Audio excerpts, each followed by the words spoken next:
Yes, yes, yes, yes, yes. Welcome. Super excited to be here with you today in the 800% Club. As you can tell, I got my headphones on today, so we're doing something a little bit different. I'm actually going to spend some time today with one of the gentlemen that I believe is like he's I don't want to say the best used car guy I know, because some of you in the room might get offended if I say that, because I know some of you see yourselves as really good used car guys. But this guy is one of a kind, man. He's one of those guys that can do it all, right? He can desk a deal, he can call a bank, he can get a deal hung, and at the same time he can buy a car, he can appraise a car, he can price a car. He's got his pulse on the market always. He knows exactly what's going on. He makes the right moves at the right times, and he's being able to build a used car empire in the midst of the pandemic down there with Brad Wise at Furman Chevrolet and Mazda in Tampa, Florida. Now, you guys all know Brad. He's part of 800% Club, or if you don't know Brad Wise, look up his dealership. They've grown roughly, I don't know, they've gone from selling 300 cars a month to the 600 car a month range here in the last 2 years or so, or 3 years, I guess. And they're just a really incredible culture of a dealership, and they're just doing things that are so outside the box all the time. And I just thought, man, we are in a crazy season where franchise used to be everything. New cars took the lead on everything. And since the pandemic hit, the franchises have shown us. Since the pandemic hit, the franchises have shown us. Sorry, let me make sure the volume's off on this thing. The franchises have shown us that they don't give a damn about anything other than those stock prices and whatever agendas they got going on. So, no offense to them. Hey, I love them. They've served us for a really long time. It's important that you have that franchise tag in front of your dealership. For those of you that do, it does give you trust, credibility, access to banks that you cannot get access to as an independent. Like, there's a lot of benefits still. I'm just saying my feelings are a little hurt because the manufacturers that we have supported all of these years are not going above and beyond for the dealers that are doing things the right way and that are ultimately trying to serve the consumer. So their hands are tied, though. I give them grace, and I also understand that they're in a frustrating position as well. With that said, used cars, from the moment you joined 800% Club training, you should have caught on by now that I've been trying to tell you that the used car game is the better game to play, even if everything is perfect with the franchise, even if everything's perfect with the manufacturers, even if you're not in the midst of a pandemic. With used cars, we have so much more control of the flow, so much more control of our profits, so much more control of how far we want to lean in or not, right? We don't have all this pressure, outside pressure from take this vehicle, take this vehicle. We can choose exactly which vehicles we want. We can find the colors that we want. We can source them the way we want. We just have so much more control in the world of used cars than we do in the world of new. But with that said, there's not a whole ton of expert, and I mean expert, used car guys out there. There's not. There's a lot of reactives, those that can get the job done. But the guy that we're about to spend some time with today, this dude is legit. I've never seen anyone with a mind like this when it comes to the world of used cars. So with that said, and without further ado, I'm excited to introduce you to my man, Jonathan. What's up, How bro? you doing, Glenn? I'm so good. How are you? Good. I appreciate all the kind words. Dude, this is Jonathan Reth right here. Jonathan, how long have you been down there at good old Furman? Or actually, back us up. Share with us your car history. When did you start in the car business, and how'd you get to where you are now? I started in the car business when I was 17 years old, back in detail, probably 1997. Um, Went into sales, became a wholesale manager in 2004. That was at Sun Toyota. That store rapidly grew a bunch. I stayed there, got promoted at the end to pre-owned sales director. I left in 2016. Store went through a buyout. I decided to leave. It was the best thing that ever happened to me. I ended up joining the Furman team, and Furman's a great company to work for. And that's where I stand today. I'm pre-owned sales director at Furman Chevrolet. I love it, man. I love it. So what kind of numbers are you putting up over in the world of used cars right now? We had our record month this January with 365 deliveries, and we're continuing to do in the 250 to 315 area. Yeah, yeah, yeah. And talk to us a little bit about the money, Jonathan. You making any money on these things? Our per copy, pre-pandemic was probably running 1,000, 1,600 somewhere in that area, including the dealer fee. And right now we're running over $3,000 a copy on the front. Is that all? Just $3,000 a copy on the front there? Hey, 300 times $3,000 is a big. Our variable line used to be $1 million, and now we're putting close to that up per month in gross. It's insane, absolutely insane, brother. You gotta love it, man. You Yeah. gotta love it. So you mentioned that we're gonna get into the used car side of things here shortly. You mentioned that working at Furman has been one of the greatest things that's ever happened for you in your automotive career. Talk to us a little bit about that. What do you think it is about that environment? I mean, obviously you're a great used car guy. You could work anywhere, right? You could literally work anywhere. You've got the accolades, you've got the resume. Nobody can say a bad thing about you. Like you're the guy getting massive results. So you could work anywhere, and you choose to work and be with Furman, and not only do that, but you say it's one of the best things. So I think all of the dealers could benefit from hearing from somebody like you what makes a great dealership environment and culture that makes a top performer like yourself want to stay in the seat that you're in. I really got to give it up to Brad Wise and Jim Larkin. When I was originally interviewed with Jim Larkin, he basically said, "I'm going to hand you the keys to the used car building. I'm going to let you run it and let you thrive. And I know you know what you're doing." Later, I think about a year later, Brad Wise came on, and he was even more supportive with all the ideas that I had, and that he helped me, grow our used car business. Yeah. So would you say, just, really an empowerment thing, right? Where they're giving you the ability to kind of build your own thing, empowering you to be able to make decisions. You think that's a huge part of it? Absolutely. Even to this day, yesterday I was getting a text message from Brad about buying some cars from Canada. Brad runs a dealership, and he says we're not going to make a move unless Jonathan wants to. And that's a great feeling to have, that he, has my back and supports me in my decisions. Gotta love that, man. We're not making a move unless Jonathan wants to. I think that's strong words from a GM who obviously has all the power and ability to make whatever decisions he wants to make, but he's concerned with how you feel about it first. And I think that's a smart way to be. And I know that he's like that, not just with you, but with all of the leadership positions in his dealership. He really allows people to grow and to thrive. And I think that's super important. So, we're not here to kiss Brad Wise's ass. We're just here to let all you dealers know that that's the type of culture that you want to develop, especially with your leaders and your top performers, right? Absolutely.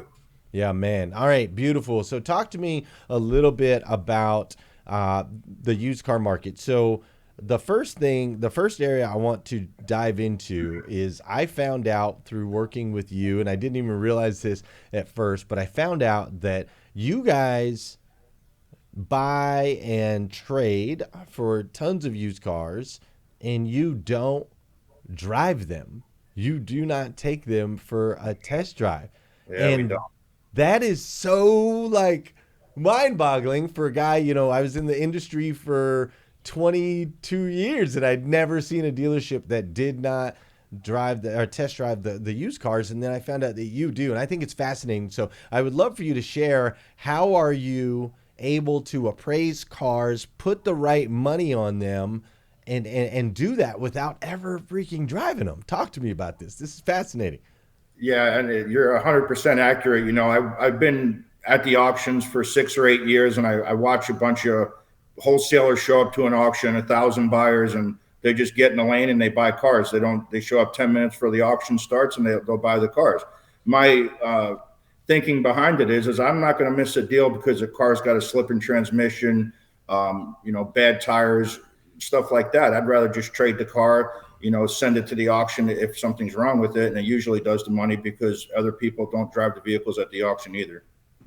So the thought process is like, I'm not going to get hooked because, Yeah, but I thought when you and I talked about that, I thought, that is kind of fascinating because we will buy cars online. We will buy cars at auction without driving them. We've always done that in this industry, but at the lot itself, now we feel compelled to go out there and drive them. And I noticed that this takes manpower, it takes people off the desk, it takes a lot of time to go out there and drive these things. Sometimes the customers are uncomfortable when you're driving their car. There's things like guns under people's seats and all kinds of stuff. So it really something's missing. eradicates a lot of problems, doesn't it? It sure does. It makes you make more deals, to be honest with you, Glenn. At the end of the day, you're going to put more trades in the back lot and run them through service. Um, I'm a huge believer in trading cars. So Yeah, just getting that car and getting that deal. So has it always been like that for you? Has your whole career been like this, or is this in the last 5 years? Or no, I would say I remember being a green pea at Sutherland Toyota, and the managers would be gone for 5 minutes driving a $300 car around the block. Man, that's the only time that was back in 2000. So I for 20 years I've been at three different dealerships, and only one of the three drove the trades around the block. it's fascinating, man. It's fascinating. And so, obviously the questions are, do people come in? Do you take big hits? And you're saying no, we just turn around and auction them off if it's something we don't feel like fixing, right?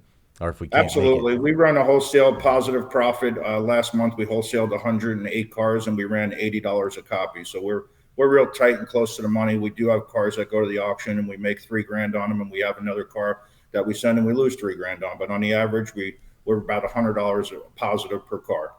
So Love that. Love that. About $100 positive per car over on the wholesale market. Okay, so let's talk about that a little bit. So probably 6 months ago or so, you guys kind of shifted over and started selling some as is pieces, and you guys weren't doing that before. Kind of created a separate lot for them. How has that been going, selling those as is pieces? And was it something you would recommend to other dealers to do? I definitely recommend it. Before we started doing it, for a quarter, we wholesaled about 570 trade-ins. We started that process full time in January. We probably picked up 90 retail deals. There's definitely a little bit of heat with it. You have to pay out when you're a franchise dealer. It's just something you do. The people call back in. There's an issue with the car. We go ahead and fix the car to save our reputation. Um, this quarter that just passed, instead of doing 570 wholesales, I think we wholesaled 275 cars, which is a huge, huge, huge difference. We do put the vehicles through a basic safety inspection. We change the oil, do the windshield wipers, tires if needed, if they're out by code. Besides that, we don't fix anything else on the vehicle, but we do disclose everything that needs to be repaired on the vehicle, and we do suggest that the people take the car to their mechanic. Before the deal goes into the business office, we do have a used car manager go out and speak to the guests and explain to them they're buying a vehicle like it's at someone's driveway. They can't come back once they leave. They own the vehicle. People still call back the next day. Of You're course, dealing, of yeah, course. you're dealing with a store that's been there 100 years. We want people to respect the reputation of Furman Chevrolet, and we do fix most of the issues that come back. So, or trade them out. Yeah, yeah, yeah. And I experienced that too over at Dan Cummins. It's like we can tell them, we can tell them, we can tell them, we can tell them. They're still gonna call, man. If it's their last 1,500 bucks, and the Yeah. thing breaks down the next day, they're gonna call, and then you make a call based on your culture, your reputation, all of those things. So, but you guys are running them through a safety. You're only repairing tires, windshield wipers, those types of things, and then you're just letting the customer know, hey, we ran it through and we found this, and that, right? So you guys are just disclosing it right up front, just not Yeah, repairing we it. actually we print out the RO, and the RO will show what was repaired on the vehicle, and then there'll be a separate breakdown on the bottom of the RO showing what wasn't repaired but was found that will need attention at some point in time, and the guest will actually sign off stating that they write on the RO, and we put the RO in the deal. Yeah, I think that's super smart, Jonathan, to Yeah. do it that way. I think that's really, really smart. That's an aspect we did not do, and looking back, like that would have eliminated a lot of those conversations, is if we literally had a signed document that says this is what is wrong with the car. Like, we made them sign a due bill that said sold as junk. Yeah. That's what we did. But actually having a list, that way when they come back and they say, hey, whatever, the sway bar on this thing's jacked up, we're like, yeah, you signed right here that you knew the sway bar was jacked up. And then of course, again, you make a reputation call like we have to. Now, you guys are also separating that inventory from other inventory. Like, what's the experience for the consumer when they first walk in to look at one of those cars? Pre-pandemic, we were definitely separating those vehicles due to such a shortage of new car inventory. We were just stocking those cars in with every other vehicle. We do have a separate area for cheaper cars on the lot, but they're just stocked in up front, ready to go. Okay, gotcha. So yeah, before, when you guys had lots of inventory, it was almost like gloom and doom area in the back of the dealership, right? Yeah. Like, here's where the junk cars sit, so Yeah. that you're creating this psychological experience for the consumer as they're walking back there, so that they know that this is not the greatest car in the world, and that's why it costs less than a television. What about dock fee on that? Do you ever run into an issue where the dock fee's higher than the price of the car, or how do you guys handle the dock fee on that? The previous store I came from had no dock fee at all. The store I work at now has $1,000 dock fee. We eliminated the dock fee at the other store. We analyzed probably a couple thousand deals. 90% of deals are worked out the door. So you could charge $100 dock fee or $1,000 dock fee. At the end of the day, if you got a $5,000 car and they want to be 6 grand out the door, you're going to roll the deal back into the out the door number. So dock fee isn't really an issue down here at all. Okay, cool. So you guys will put it on the buyer's order as a dock fee, but basically you're just factoring in the overall price of the vehicle. Yeah, absolutely. Okay, cool, cool, cool. So, and that's been good. I'm glad that you guys made that shift, and I'm glad you've had success with that. And this is valuable information for any of you dealers that are thinking about potentially making that transition. I know sometimes it can be a little bit scary if it's outside the norm, but it can be profitable. Of course, it does have there are things attached with it, and you do have to be prepared to make some good moral and integral decisions along the way. But it can be a profitable opportunity for your dealership, and you can serve more customers, because birds of a feather flock together. Jonathan, how many of these people that come in and buy these as is vehicles do you see sending other people in or coming back to buy another one? Absolutely. You sell one and you get the neighbor there the next day saying, I was looking for something very similar today. You see it a lot. No doubt, right? It's pretty Funny. amazing, actually, how that happens. And just another opportunity to tap into a market. We want to be able to serve as many markets as we possibly can. So let's talk a little bit about buying cars right now in this season. So obviously, through the pandemic, there's been times where you just got to throw the book out the window. There's been times where the prices are down, the prices are up. It's a roller coaster. The prices are higher than new cars in a lot of cases. So talk to us about, like, what are you doing? What are you looking at? What are you watching for as you're navigating these kind of turbulent waters when it comes to the used car world? So basically, right now, you're not selling your parking lot, is what I like to say. So you got to keep it stocked, even though prices are way up, even, cost more than new cars, which we don't have any. If I have no Chevy Traverses or Suburbans or Tahoes, I'm not going to go out right now in a market where they're doing more than sticker and buy 20 at a time. But I will buy two at a time and have, two of each model in stock at all times. If we get caught with a pullback, I'm only going to get hurt on two cars versus 20 cars. So you got to be very selective right now in this market. And I definitely suggest buying cars. If you're not buying cars, you're going out of business. I mean, that's just plain and simple right now. Mm-hmm. Yeah. And what tools are you using to buy these cars? I definitely love buying cars on OVE. GMF Dealer Source is another place I buy vehicles. I buy a lot of vehicles from General Motors, whether it's in the lane at Manheim, on their website. Tons and tons and tons of lease returns. I mean, we just buy every single lease return that hits the lot. We're cutting people equity checks back for their leases. We advertise, we'll buy your car, sell your car to Furman. Right now, our corporate office set up an awesome website It says we'll pay $5,000 over Carfax value for your vehicle. I'm buying right now 40 cars a month off the street just off of that. $5,000 over Carfax value? Yeah, so the Carfax Wow. values have never caught up to what the cars are actually bringing right now. So you can hit a car at fair value on Carfax, advertise that we'll pay $5,000 more, and it's hitting it like average black book. Which is a huge benefit to the guests when they're pulling them up. Obviously, you're going to get those one-off cars that you can't do it on, but we always use the word up to in there. Gotcha. So basically, Carfax software is still prehistoric. It has not made the adjustments to Yeah. what's going on in the market like a Blue Book might, or any of those things. So that's fascinating, man. That's a great strategy right there. So a lot from GM Financial, a lot from OVE. And I like how you said, if the market's kind of crazy, you'll still buy two. You're not going to stop buying, but you'll just maybe buy two instead of buying 20 as we're getting a feel. Is there anything particular that you're looking for are you looking for more sedans? I mean, obviously trucks, we can always sell trucks. You're in Florida though, so I don't know, maybe it's not trucks. Is there anything specific that you're looking for, or where do you find kind of is the bread and butter, the used cars that you're able to turn the fastest?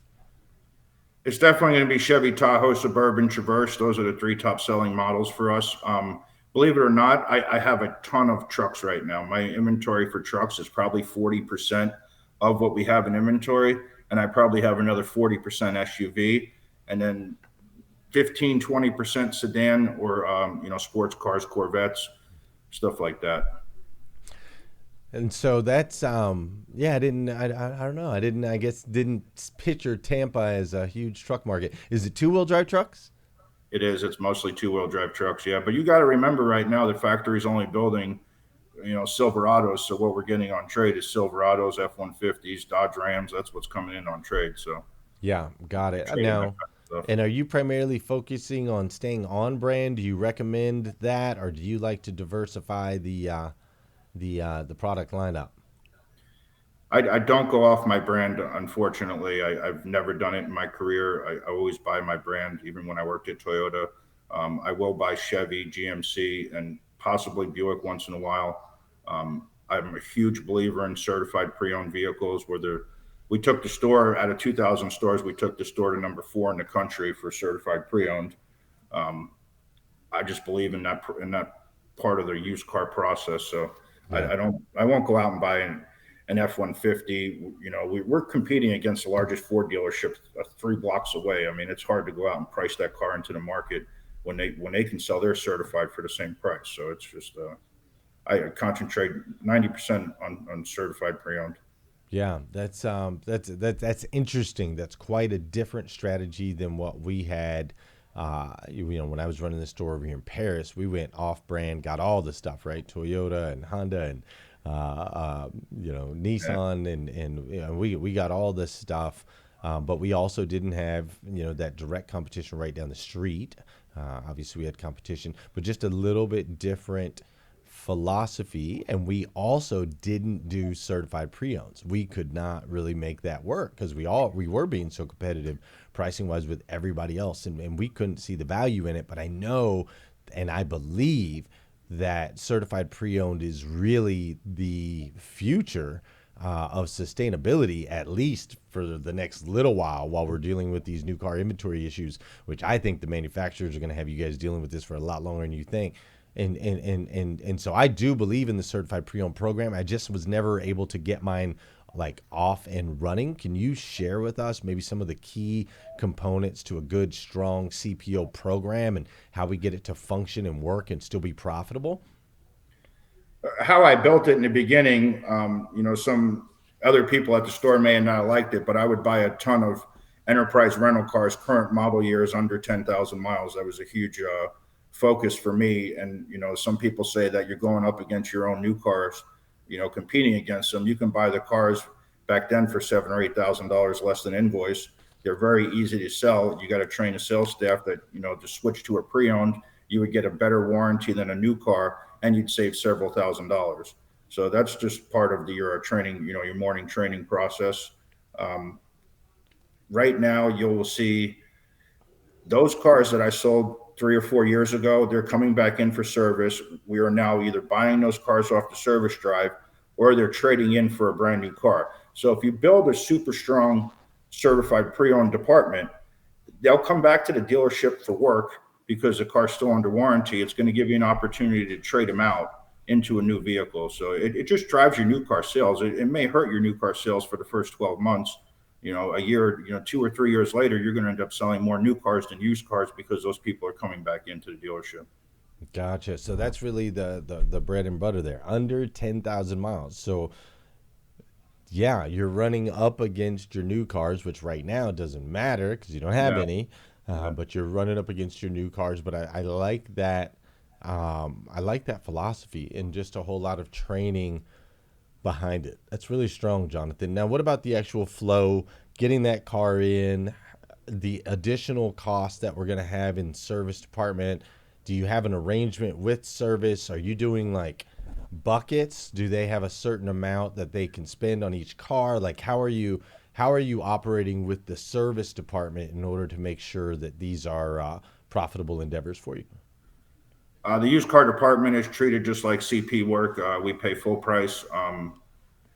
Probably why my focus on buying super low mileage cars is because they go through service rather inexpensive, and you can get them out front within 72 hours of them hitting the ground, versus buying a 50 or 60,000 mile vehicle and then you have to wait days for parts. But as far as uh, labor rates, we do get a cut in labor on an as-is car. It has to be over 100,000 miles. The labor rate goes to $75 from 150. So they do cut that in half on the as-is vehicles. But everything else is just like a customer pulling in a service drive for the used car department. Our service director loves me. I bet he does, man. I Yeah. bet he does. All right. So, buying wise, you're looking at stuff in your product line, low mileage stuff, totally leaning in on the CPO side of things, training the salespeople up on what it means to be CPO, why it's a better deal than potentially on a new car, running them through service in 24 hours or less, getting them on the lot because they normally don't need any work. You can slap the certified on them. Do you have is there someone who fills out all the certified paperwork? Is the service department filling all that out? Like how are you getting this done on the admin side as far as with General Motors? The GMF portal now allows you to go on there and pre-fill everything out and then just print it out with all the guest information. The service department does do the form number 2, which is the 172-point inspection form. We do have a clerk that goes in and prints out the Carfax, the RO, and then registers the car in Global Connect as a certified pre-owned vehicle. It's really a simple process now that they've gone to a PDF file versus filling all the forms out. You put the VIN number in once, it populates on all 7 forms. A lot of the other things you can pre-fill in there and save it, and then you can just put the guest information in. It's a rather quick process. Love it. Love that. So we've got a clerk that's helping process all that. Everybody's kind of doing their part, and you're rocking and rolling, making some money on those. So that sounds like a great process to me. Anything else as far as in the world of buying? You mentioned the GM Financial. You mentioned OVE. You mentioned buying off the street, doing a lot of that, marketing with Carfax, the $5,000 over, pulling from the service lane. We are definitely pulling from the service lane. We're getting a lot more trades, though, man. We really do push hard to get people to buy another vehicle from us. If they don't want to, we'll absolutely buy their vehicle, but we're appraising their cars. If it's your car's 90 days out, we're guaranteeing you your appraisal value is good for up to 90 days if you've ordered another vehicle coming in. We try to do right by the customer. Yeah, I like that. So you're like, okay, we're appraising your car today. We're going to go ahead and do the deal. Your new car might not be here for 3 months, but we're guaranteeing you that this is what we're going to give you for the trade. Yes, sir. Okay, I like that. I like that. Okay, good. So that kind of walks me down the buying side of things. Walk me down the selling side of things now. Let's go down that path. So when it comes to your pricing, like what is your pricing strategy Tell us what it looks like in the very beginning, and then also 2 weeks in, a month down the road, 6 weeks in, 2 months down the road. How does Jonathan Reth think about pricing? That's what I want to know. Jonathan Reth thinks about pricing in the fact that I am not a firm believer in V Auto. I never have been. You priced vehicles in V Auto during this pandemic. You left millions of dollars on the table. They're way behind. They have not caught up. I price vehicles and I leave the price the same for 30 days. People would say I'm crazy, but that's what I do. I price right underneath NADA retail to a point.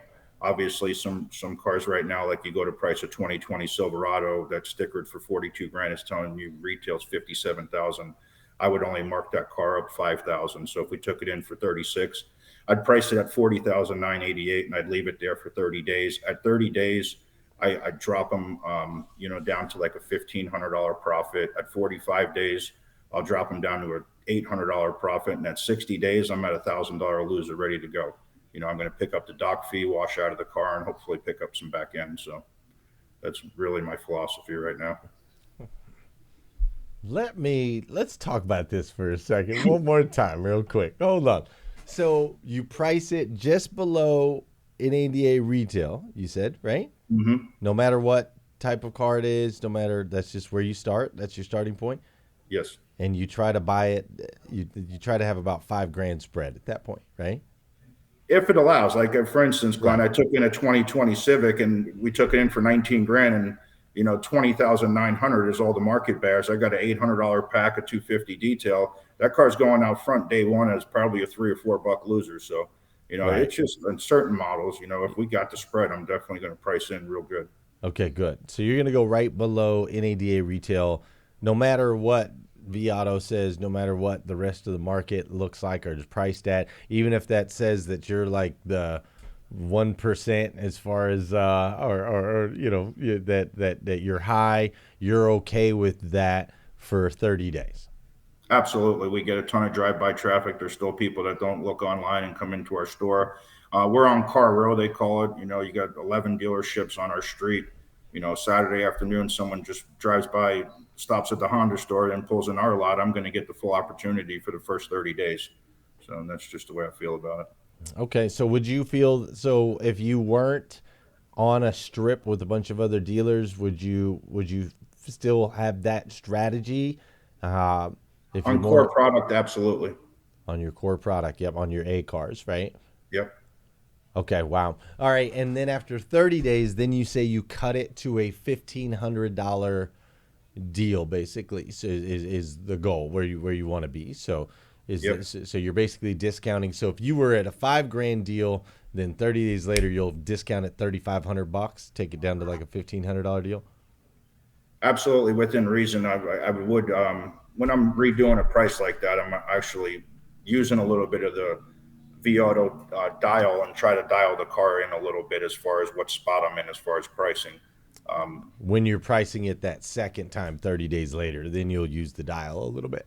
Yeah, if I'm like priced eighth and I can click it 4 times and it changes it $250, I'd rather be priced third than eighth. You know what I'm saying? For $250. So Totally. yeah, that's when I'll start using the tool a lot more once the car's got 30 days on it. I think that's really smart, man. Like, let the market dictate the price at least for the first 30 days and then start maybe, leaning in if you're not getting any traffic or, if you're not getting any looks at it and getting leads on it, if you're not generating any interest, then, at that point, at least that way you're giving yourself a shot for the home run, right? You're not just taking the home run right out the gate, trying to be most competitive in the market right out the gate, but getting more competitive later. I like that. So then you said after the 30-day one, then another 2 weeks or so, then you'll knock it down. Yeah, 45 days. I'm priced, $1,000 deal, $800 deal, somewhere in that area. Unless the car bears more gross by what the Yeah. Viato tool is explaining to you. The At 60 days, Glenn, I'm priced ready to rock. I mean, it's time to go. You got a car 60 days old right now in this market. There's something wrong. This market's very hot right now for pre-owned vehicles. Those cars shouldn't make it to 60 days. Yeah, no doubt, man. I love that. I think that's super super smart. Now, when you're looking at the trade-ins, when you're buying trades, what is your mindset around those? Like, are you guys going in super low, swinging for the fences, trying to hit home runs on those too, scooping like crazy, or what is the philosophy when it comes to a trade-in? Where are you pricing those things right now? Put as much money as you have to put in it to make a deal. Period. New car deal. If we will not let anybody leave. They call me all the time. We'll bump a trade two, three, $4,000 possibly on a Tahoe or a Suburban right now. Um, we have zero new Chevys in stock. So new car desk, yeah, they're holding on trades a little bit because they can right now. But even before all this happened, we get real aggressive on trade-ins. Super, super, super aggressive. I'd rather buy a car from a guest than go buy one at the auction. So we But put you're all the money saying you'll up front, bump it 2 grand, 3 grand, 4 grand, make the deal no matter what. Like, no matter what. Yeah. why do you feel like that's the best strategy? You're not afraid that you're going to get underwater on some of these things? At 30 days, if you're pricing them in the market, if you get a huge market swing, obviously you're going to lose some money right now. It's not. I never worry about that. I'm going to price the car. If we got to price a car, we're taking in day one, and we got to price it at a $1,500 loser. We're going to do that. If we got to put 4 grand too much in a trade, we'll throw a $500 spiff on it and get the vehicle out the door. I mean, there's so many other ways to move a car off the lot and earn another deal from a guest that walks in your building. Well, I am definitely aligned with you on that, and that's why I wanted to make sure you like really pressed Yeah. that button in. Like, dude, quit looking at these things one car deal at a time. No. Not once in the history of the car business that I know of has one car deal taken down a dealership. Do Nope. you know of any dealerships that have been that just completely went out of business because they put too much money in a trade? No. I've only seen them grow 100%. I can tell you that. Yeah. That's right, right? Yeah. They just grow and we get more and we get more customers, we get more referrals and more opportunities and more swings, right? The more opportunities to swing the bat, the more likely it is we're going to get some hits. More likely Absolutely. it is we're going to knock some home runs, right? We just got to keep swinging, man. I love that. I really do. You run a great team as well. Jonathan, you train your people well. Your son just got into the business. He's 19 years old. He sold 25 cars in the month of August 2021, which was a big deal. I know Brad had bet him in that he couldn't, and ended up getting him a big old TV. But he sold 25 cars. He's only been in the business what, 6 months, 7 months, 8 months? Yeah, he started back in January, so 8 months now. Yeah, I've been in the business 8 months, sold 25 cars, and I know you don't give him any favoritism whatsoever. You're actually probably harder on him than you are on the rest of the crew. So, talk to us just a little bit about your leadership style and how you get your team really bought in. How are you keeping morale up during this season? I know you also work with the new car guys from the Chevy store, and they're looking out there on that lot, and there ain't no cars out there. So what are you doing to keep these guys plugging away, putting up big numbers, and how are you training them to be as solid as they are to be able to put up numbers like your son is just 6, 7, or 8 months into his career? I treat my team, my whole entire used car department, including my other two managers, like family, Glenn. That's really that's all it's about. It's about family. It's about coaching them. When we get a print out a pencil, I'll sit there and go over the pencil with a salesperson for 2 or 3 minutes to overcome all the objections right there. Even if the guy's been in the business 15 years, I'll still sit there and say, hey, what were they telling you out on the lot? What are you going to say when they say this? When you're on a 72-month term, and they're like, oh, they want to be $100 less per month. Well, folks, that's $7,000 off the price of the vehicle. We obviously can't do that. How flexible are you in the negotiations of where you guys want to be? As far as my guys, I kind of let my guys do whatever they want to do, just like Brad and Jimmy, let me do what I want to do. I don't micromanage them at all. I can't stand a micromanaging person that micromanages, man. I wouldn't work for somebody that micromanage. So, I do expect them to do all their VIN solutions tasks, follow up with their customers, make sure their trades are stocked in.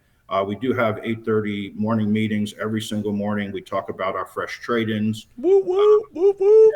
Yeah, I'm not the best speaker of the house, so I'm not normally up there, but I will say a few things in the meetings. You know, Hector and Rob Crowley and those guys, they put on a great show every morning. So Man, I you're speaking to my heart when you say things like that. That powerful morning meeting, man. That's powerful. But I love that, man. Empowering them, not micromanaging, and I think that goes right back to full circle to in the beginning when you talked about how important it was for you to feel empowered and like you were in a position to build your business and to build it the way that you wanted to ultimately be able to go out there and make an impact the way that you are. So, Jonathan, I'm gonna wrap this up. I want to honor your time here. You're speaking to the dealer body. You're speaking to the dealer world. You're a great used car guy. There's obviously a pandemic going on, and at this particular part of our world, but you've been in this business since 1997, I believe that you said, and you've seen lots of things, and so maybe is there anything I didn't hit on, anything I didn't touch on, any secret sauce that you can share that you just feel during, especially during this season and moving forward? You know, what are going to be some of the most important things to be able to stay in this used car game and to really be able to thrive during this season? you know the I remember back in March, right around COVID started. You know, I made a bad decision, and I should have stepped on the gas real hard, and I only stepped on the gas a little bit. So when you see something out of the normal in this business, you got to step on the gas like real hard. You know, I remember seeing an enterprise list come over, and I was laughing. Oh my God, they're going to try to liquidate 15,000 cars, and it probably had 2,500 Chevrolets on it, and I should have probably bought every single one of them, and I didn't. You know, we only bought maybe 100 or 200 cars that month. You know, now we're sitting here a year and a half later. Those cars are worth, you know, 2,500 to $10,000 more than they were worth a year ago. You know, and I didn't step on the gas at that point in time, and that still bothers me to this day, man. So if you ever see an opportunity like that, you know, don't be afraid. Just go ahead and go out there and get it done. Go all in, man. Lean in. Buy those things. Come Yeah, on now, folks. Yeah, yeah, it I'm was. 100% with you, man. Yeah, man. Me and you had lots of conversations I through know. I this. was laughing because they had like 2020 Impalas on that list for like 16 grand. There had to be 300 of them. I'm freaking watching them go through the block right now at like 22,000. Man, I wish I had every single one of those cars. You know. No doubt, man. No doubt. Well, Jonathan, we really, really appreciate you, man. And you're a great guy all around. And you happen to also be a really great car guy. And so I appreciate you taking some time to pour into other dealers around the country and be able to help them and elevate them. This is going to be incredibly valuable for them moving forward. So just really appreciate who you are, my man, and wish you the best of luck and money as we continue to drive forward during this season. Appreciate it, Glenn. Have a great day, man. All right, brother, you do the same. I'm sure I'll see you soon. That was the one and only Jonathan Reth, man. Dude is incredible, just a great leader, great with his team, and obviously a great overall car guy. He does work with Brad, and Brad is an integral part of 800% Club. So if you guys have more questions for Jonathan, or is there something maybe I didn't cover that you'd like to know a little bit more about, just know that he is accessible. You can reach out to me, or obviously contact Brad, and he's more than willing to help, right? Clearly, he's more than willing to help. So that's going to wrap up this segment. Hope you found it as valuable as I did. Used cars is the game. Used cars is the game. Used cars is the game. Don't be looking back going, I wish I would have. I wish I would have back then. Glenn's been telling me I didn't listen. Jonathan told me I didn't listen. Don't be that girl. Don't be that guy. All right? Make the moves. Lean all in. Make an impact. Let's go.